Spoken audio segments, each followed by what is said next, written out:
Super 6 ரவுண்டோட டே 1 இன்னைக்கு Palani tuskers team வந்து பாத்தீங்கன்னா யுவா மும்பா கூட வந்து மோதி இருந்தாங்க. இந்த மேட்சை Palani tuskers team தோத்துட்டாங்க.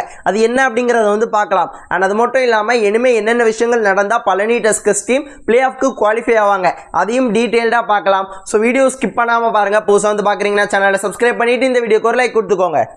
Palani tuskers team யுவா மும்பா கூட தோக்குறதுக்கு ஒரு முக்கியமான காரணம் இந்த மேட்சோட செகண்ட் ஹாஃப்ல வந்து பாத்தீங்கன்னா ஒரு ஆல் அவுட் வந்து நடந்திருக்கும். அண்ட் அந்த ஆல் அவுட்டுக்கு அப்புறம் தான் யுவா மும்பா ஒரு லீட் எடுத்து மேட்சை வந்து ஜெயிச்சிருப்பாங்க. அண்ட் அதெல்லாம் தாண்டி பழனி டஸ்கர்ஸ் டீம் நிறைய தவறுகள் இந்த போட்டியில வந்து செஞ்சிருந்தாங்க. முக்கியமான தவறு நான் போன வீடியோலயே சொல்லியிருந்தேன். அதாவது ஒரு 30 ரைடரை ப்ராப்பரா யூஸ் பண்ண மாட்டுக்காங்க. ஓகேங்களா, லாஸ்ட் மேட்ச் வந்து பாத்தீங்கன்னா ஹரிஷ் கேசவன் ரெண்டு பேரும் ஒரே மேட்ச்ல நல்லா பிளே பண்ணி மேட்ச் ஜெயிச்சு கொடுத்துட்டாங்க. பட் இன்னைக்கான மேட்ச்ல ரெண்டு பேராலையும் ப்ராப்பரா டெலிவர் பண்ண முடியல. ஹரிஷ் காமாட்சி வந்து பாத்தீங்கன்னா அடிக்கடி போய் லோகேஷ் கிட்ட போய் அவுட் ஆகிட்டே இருக்காரு. தொடர்ச்சியா ஒரே மாதிரி அவுட் ஆகிட்டே இருக்காரு. அண்ட் கேசவனை பொறுத்தளவு ப்ராப்பரா டெலிவர் பண்ண முடியல. ஒரு 30 ரைடரை கரெக்டா க்ரூம் பண்ணி வச்சிருந்தீங்க அப்படின்னா இன்னைக்கு ரொம்பவே எஃபெக்டிவா இருந்திருக்கலாம் ரைடிங்ல. அதே போல ஒரு ஹாஃப் டைம் முடிஞ்ச உடனே நீங்க ரஞ்சித் அண்ணனை உள்ள கொண்டு வந்திருக்கணும். ஒரு சூப்பர் சப்பா பயன்படுத்திருக்கணும். கடைசி இந்த மேட்சா நீங்க அவரை ப்ராப்பரா யூஸ் பண்ணவே இல்லை. ஓகேங்களா, ஒரு ஸ்பீட் ரைடர். ஓகேங்களா, ஒரு 6-7 பேர் இருக்கும்போது அப்படியே போய் அழகா பாயிண்ட் எடுத்துட்டு வர முடியும். ஸ்பீட் அதிகமா யூஸ் பண்றதுனால அவருக்கு எனர்ஜி வந்து சீக்கிரமா ட்ரெயின் ஆக ஆரம்பிச்சிடும். ஸோ அதனால ஒரு சூப்பர் சப்பா பயன்படுத்தினீங்க அப்படின்னா இன்னுமே நல்ல எஃபெக்டிவா இருப்பாரு. அண்ட் நம்ம டீமோட டிஃபென்ஸை பொறுத்தளவு வந்து பார்த்தீங்கன்னா கௌதம் முருகன் இன்னைக்கு சூப்பராக ப்ளே பண்ணார். ஒரு 7 பாயிண்ட் கிட்ட எடுத்தார். நேத்தும் சூப்பராக ப்ளே பண்ணார், இன்னைக்கும் சூப்பராக ப்ளே பண்ணார். ஓகேங்களா, அண்ட் நம்ம டீம் கிட்ட இருக்க பெரிய பிரச்சனை வந்து என்ன அப்படின்னு கேட்டிங்கன்னா காம்பினேஷன் டேக்கிள்ஸ்லாம் ஒரு சில இடங்களில் பாயிண்ட்ஸ் வந்து கிடைக்குது, ஒரு சில இடங்களில் பாயிண்ட்ஸ் கொடுக்குறாங்க.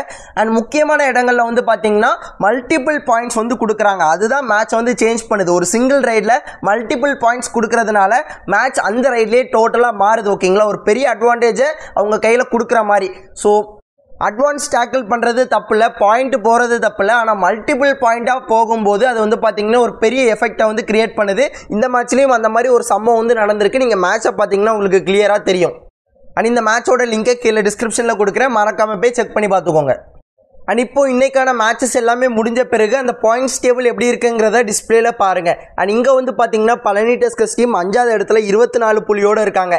அண்ட் டாப் 3க்குள்ளே போனால் மட்டும்தான் பிளே ஆஃப்க்கு வந்து போக முடியும். ஸோ அதன்படி என்ன மாதிரி விஷயங்கள்லாம் நடந்தால் பழனி டஸ்கர்ஸ் டீம் உள்ளே போகலாம் அப்படிங்கிறத டீட்டெயில்டாக பார்க்கலாம்.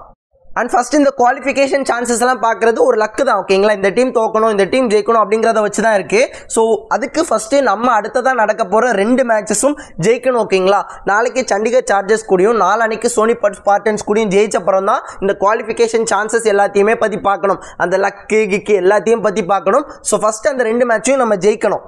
அண்ட் பாயிண்ட்ஸ் டேபிளாக பார்க்கும்போது ஃபர்ஸ்ட் இடத்துல இருக்க வாரியர் கேசியும் 2வது இடத்துல இருக்க சோனிபட் ஸ்பார்டன்ஸும் குவாலிஃபை ஆகிட்டாங்க. ஓகேங்களா, ஏன்னா பாயிண்ட்ஸ் அவங்க வந்து அதிகமாக இருக்காங்க. 3வது இடத்துக்கு மட்டும் 4 டீம்ஸ் வந்து போட்டி போடுறாங்க. அதில் ஒரு டீம் வந்து பார்த்தீங்கன்னா நம்ம பழனி டஸ்கர்ஸ். ஓகேங்களா, அண்ட் கடைசி இடத்துல வந்து பார்த்தீங்கன்னா ஜூனியர் ஸ்டீலர்ஸ் இருக்காங்க. அவங்களால அதிகபட்சம் 33 பாயிண்ட் தான் எடுக்க முடியும். அடுத்த 2 மேட்சை 7 பாயிண்ட் வித்தியாசத்துக்கு மேலே ஜெயிச்சாதான் அந்த 33 பாயிண்ட்டும் வரும். ஓகேங்களா, ஸோ ஆல்மோஸ்ட் அவங்க வந்து எலிமினேட் ஆகிட்டாங்க. எல்லா டீமுமே தோத்து 7 பாயிண்ட் வித்தியாசத்துக்கு மேலே தோத்து இந்த மாதிரி நிறைய விஷயங்கள் நடந்தால் தான் அவங்க வந்து உள்ளே வர முடியும். ஓகேங்களா, அவங்க உள்ளே வர்றது இம்பாசிபிள் கிடையாது. ஆனால் ஆல்மோஸ்ட் அவங்க வந்து எலிமினேட் ஆகிட்டாங்க. ஸோ இந்த ரேஸ்லேருந்து அவங்கள நம்ம நீக்கிடலாம்.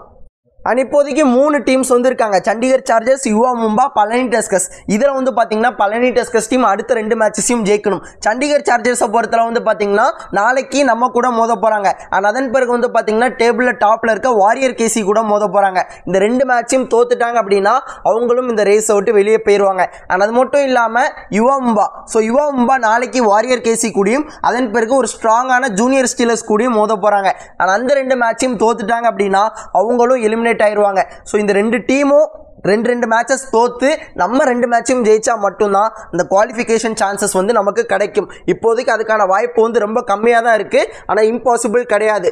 ஃபர்ஸ்ட் 2 மேட்சஸையும் ஜெயிப்போம். ஜெயிச்ச அப்புறம் லக்கு வந்து நமக்கு கிடைச்சிச்சு அப்படின்னா கண்டிப்பாக குவாலிஃபை ஆகும். இல்லை அப்படின்னா வெளியே வரும். நம்மளால முடிஞ்ச முயற்சி வந்து செஞ்சுட்டோம். ஃபர்ஸ்ட் 2 மேட்சையும் நம்ம ஜெயிக்கணும். அதன் பிறகு இந்த குவாலிஃபிகேஷன் சான்சஸில் அவங்க தோக்கணும் இவங்க ஜெயிக்கணும் அதெல்லாம் பற்றி பார்க்கலாம். ஃபர்ஸ்ட் நம்ம வந்து ஜெயிக்கணும், அதில் மட்டும் ஃபோக்கஸ்டாக இருக்கணும். அண்ட் ஹோப் நாளைக்கு ஒரு நல்ல செய்தியோட வீடியோவுக்கு வருவேன் அப்படிங்கிற நம்பிக்கையோட இந்த வீடியோ முடிக்கிறேன். அண்ட் இவ்வளோ நேரம் வீடியோ ஸ்கிப் பண்ணாமல் பார்த்தவங்க எல்லாருக்குமே நன்றி. இதே போல் நல்ல வீடியோவில் நாளைக்கு பார்க்குறேன். அது வரைக்கும் டாட்டா, பை பை, see you நண்பா.